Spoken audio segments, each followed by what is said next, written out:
जय श्री कृष्णा। राधे राधे। भक्त जैनों, आज आप श्रवण करेंगे सावन मास की शुक्रवार की माँ संतोषी की व्रत कथा।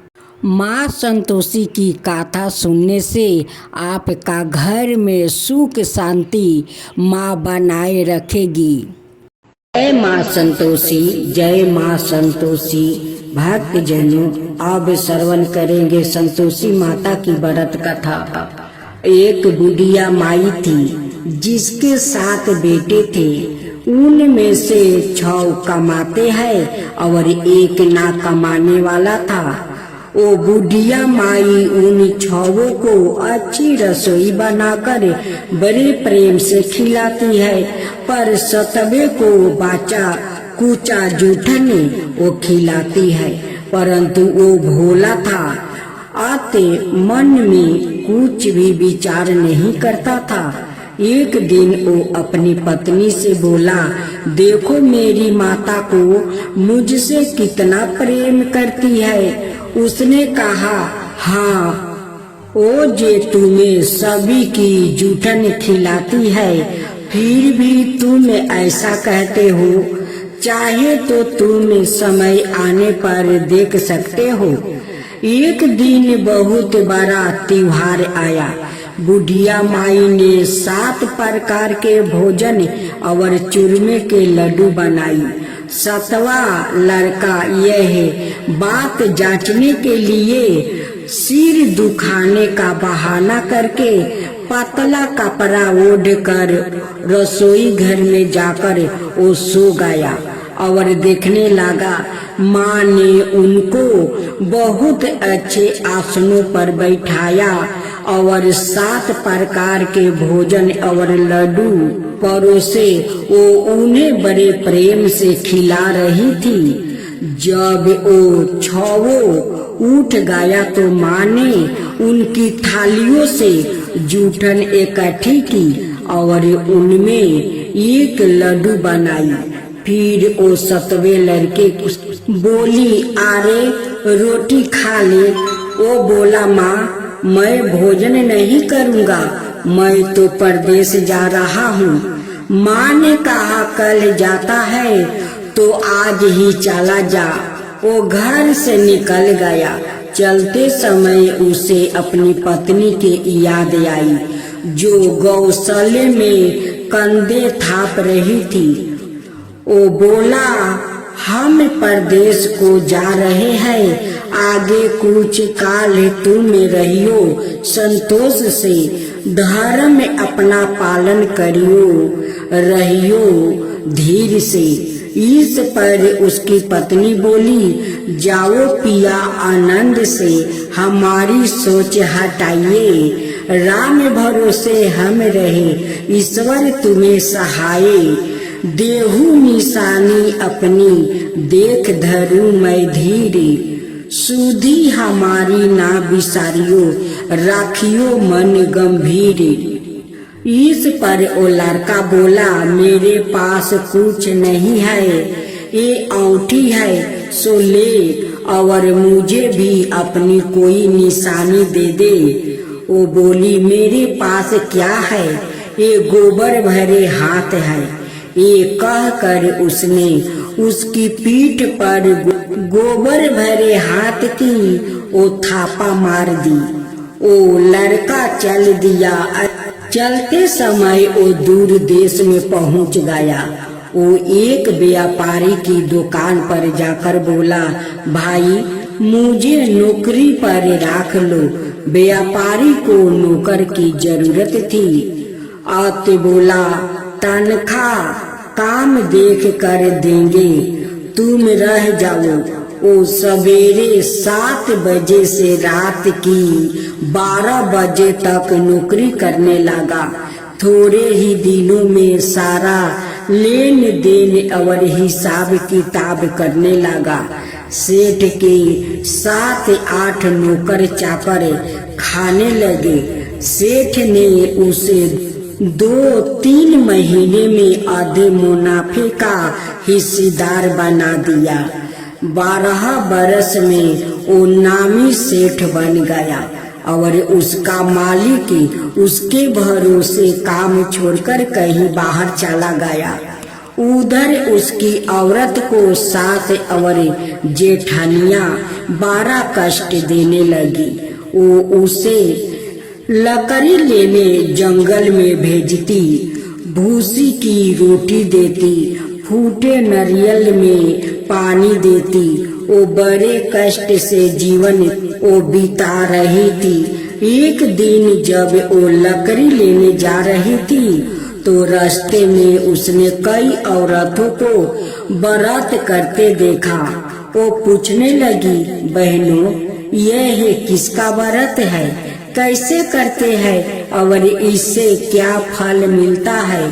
तो एक स्त्री बोली, ये संतोषी माता का व्रत है, इसके करने से मनोवांछित फल मिलता है। इससे गरीबी, मन की चिंताएं, राज के मुकदमे, कलह, रोग नष्ट होते हैं और संतान, सुख, धन, प्रसन्नता, शांति, मन पसंद वर मिले। बाहर गए हुए पति के दर्शन होते हैं। उसने उस व्रत करने की विधि बता दिया।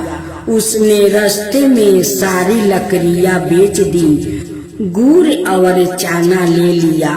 उसने व्रत करने की तैयारी की। उसने सामने एक मंदिर देखा तो पूछने लगी, यह मंदिर किसका है? वो कहने लगी, यह संतोषी माता का मंदिर है। वो मंदिर में गई और माता के चरणों में वो लेटने लगी। वो दुखी होकर मिनती करने लगी, माँ, मैं अज्ञानी हूँ, मैं बहुत दुखी हूँ, मैं तुम्हारी शरण में हूँ, मेरा दुख दूर करो। माता को दया आ गई। एक शुक्रवार को उसके पति का पत्र आया और अगले शुक्रवार को पति का भेजा हुआ धन मिला। अब तो जेठ जेठानी और सास नाक से कुरा कर कहने लगी, अब तो इसकी खातिर बढ़ेगी, ये बुलाने पर भी नहीं बोलेगी। वो बोली, पत्र और धन आवे तो सभी को अच्छा है। उसकी आंखों में आंसू आ गया। वो मंदिर में गई और माता के चरणों में गिरकर बोली, हे माँ, मैंने तुमसे पैसा कब मांगा था? मुझे तो अपना सुहाग चाहिए। मैं तो अपने स्वामी के दर्शन और सेवा करना मांगती हूँ।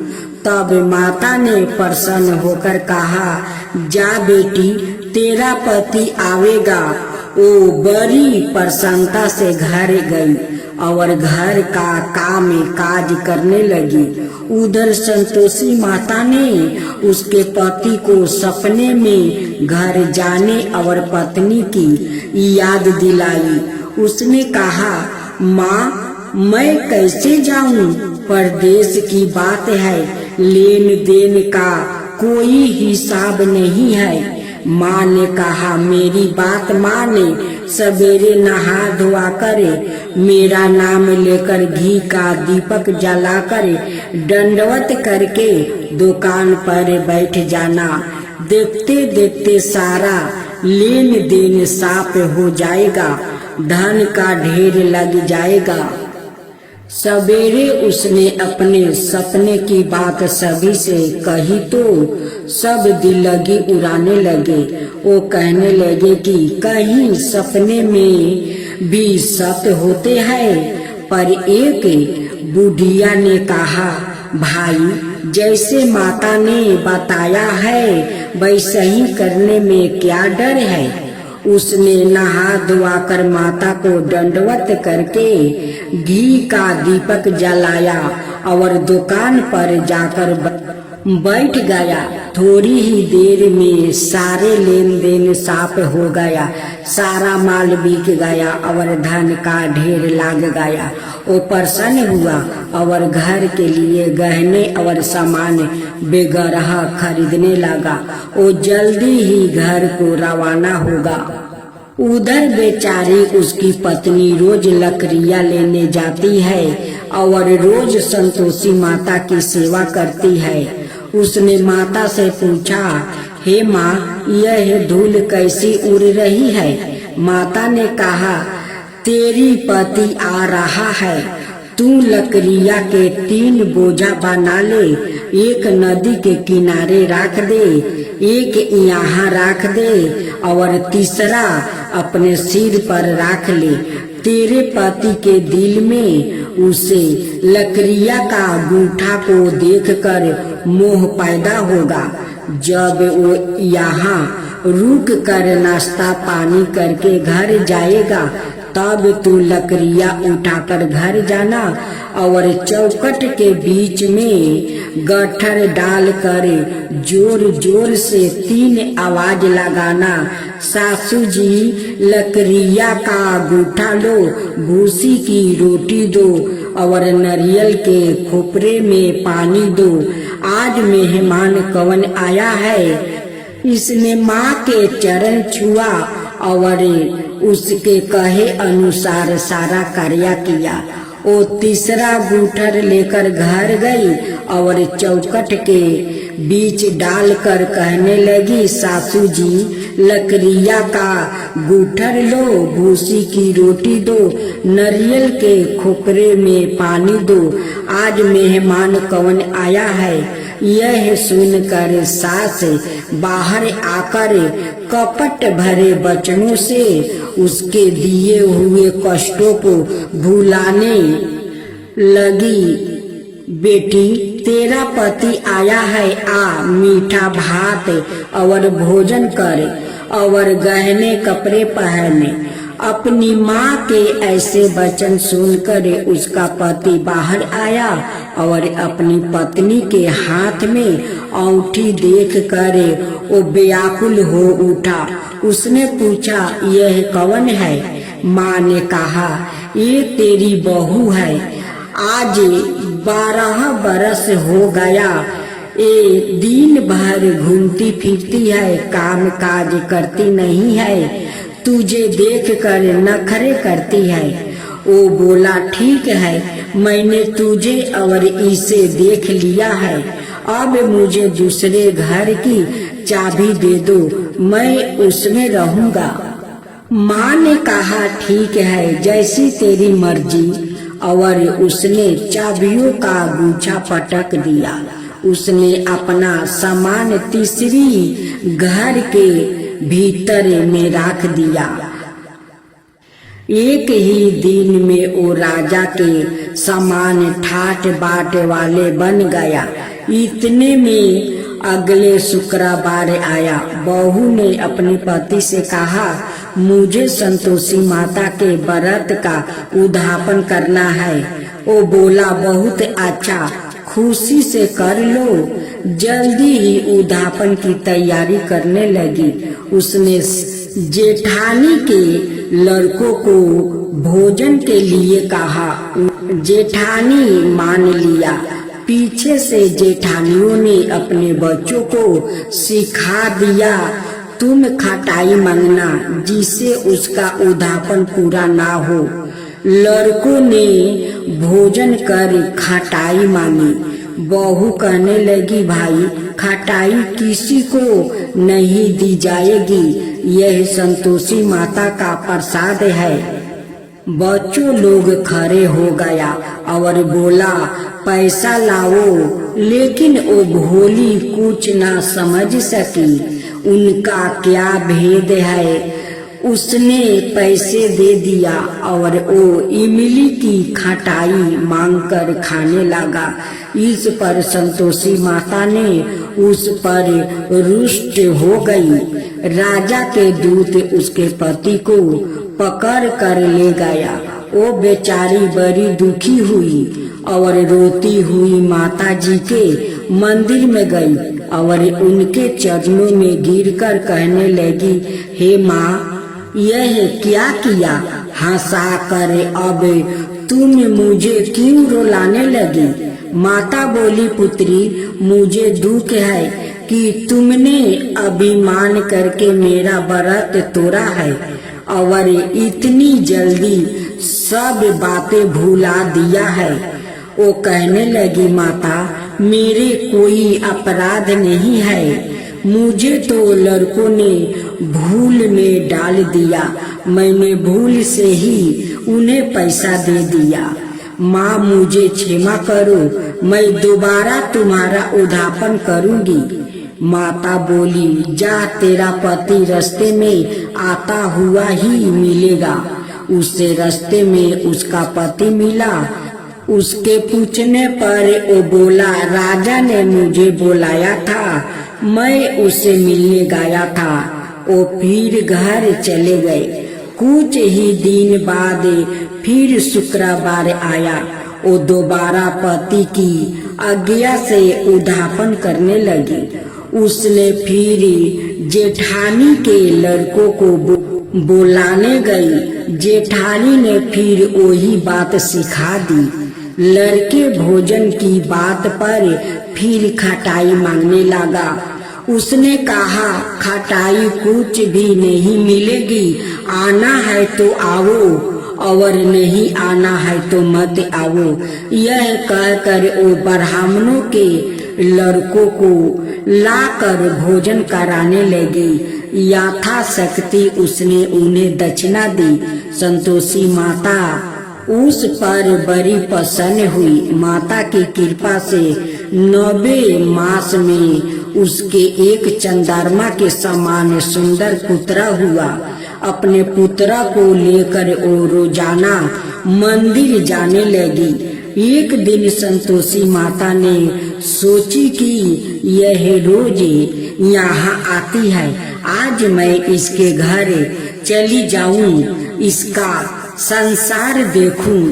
यह सोचकर उसने एक भयानक रूप धारण किया। गुड़ और चने से सने हुए माता ने मुख पर लगा लिया, सूर के समान ओठ कर लिया, जिन पर मक्खियाँ भिनभिना रही थी। इसी सूरत में वो उसके घर गई। देहली में पाँव रखते ही उसकी सास बोली, देखो कोई डाइन आ रही है, इसे भगाओ नहीं तो किसी को खा जाएगी। लड़के भागकर खिड़की बंद करने लगा। 7वें लड़के की बहू खिड़की से देख रही थी। ओ ही से चिल्लाने लगी, आज मेरी माता मेरे ही घर आई है, आज मेरी माता मेरे ही घर आई है। यह कहकर उसने बच्चों को दूध पिलाने से हटा दिया। इतने में सास बोली, पगली किसे देख कर उतावली हुई है, बच्चे को पटक दिया है। इतने में संतोषी माता के प्रताप से वहाँ लड़के ही लड़के नजर आने लगा। बहू बोली, सासू जी मैं जिसका व्रत करती हूँ यह वो ही संतोषी माता है। यह कहकर उसने सारी खिड़कियाँ खोल दिया। सबने संतोषी माता के चरणों पकड़ लिया और मिनती करने लगा, हे माता हम मूर्ख है, अज्ञानी है, पापनी है, तुम्हारे व्रत की विधि हम नहीं जानती। तुम्हारा व्रत भंग कर हमने बहुत बड़ा अपराध किया है। हे जगत माता आप हमारा अपराध क्षमा करो। इस पर माता ने उन पर प्रसन्न हुई। बहू को जैसा फल दिया वैसा ही माता सबको दे। मैं तो आरती उतारू रे संतोषी माता की, मैं तो आरती उतारू रे संतोषी माता की। जय जय संतोषी माता, जय जय माँ, जय जय संतोषी माता, जय जय माँ। बड़ी ममता है, बड़ा प्यारी माँ की आँखों में, बड़ी ममता है, बड़ा प्यारी माँ की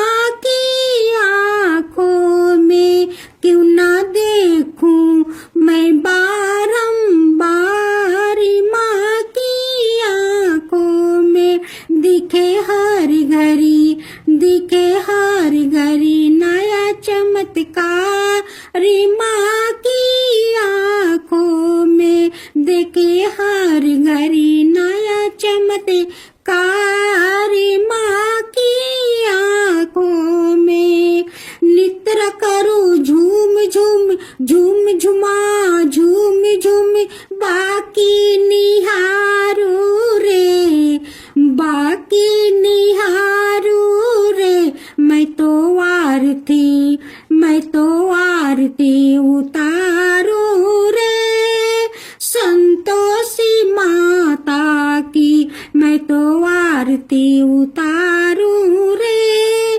संतोषी माता की। जय जय संतोषी माता, जय जय माँ, जय जय संतोषी माता, जय जय माँ। सदा करके पुकारी माँ की मंदिर में, सदा करके पुकारी माँ की मंदिर में, माँ की मंदिर में बड़े दान के भरे है भंडार, माँ की मंदिर में बड़े दान के भरे है भंडार, माँ की मंदिर में। धूप करो दीप करो प्रेम सहित भक्ति करो जीवन सुधारो रे, धूप करो दीप करो प्रेम सहित भक्ति करो जीवन सुधारो रे, प्यारा प्यारा जीवन सुधारो रे, मैं तो आरती, मैं तो आरती उतारू रे, संतोषी माता की मैं तो आरती उतारू रे, संतोषी माता की। जय जय संतोषी माता, जय जय माँ, जय जय संतोषी माता, जय जय माँ।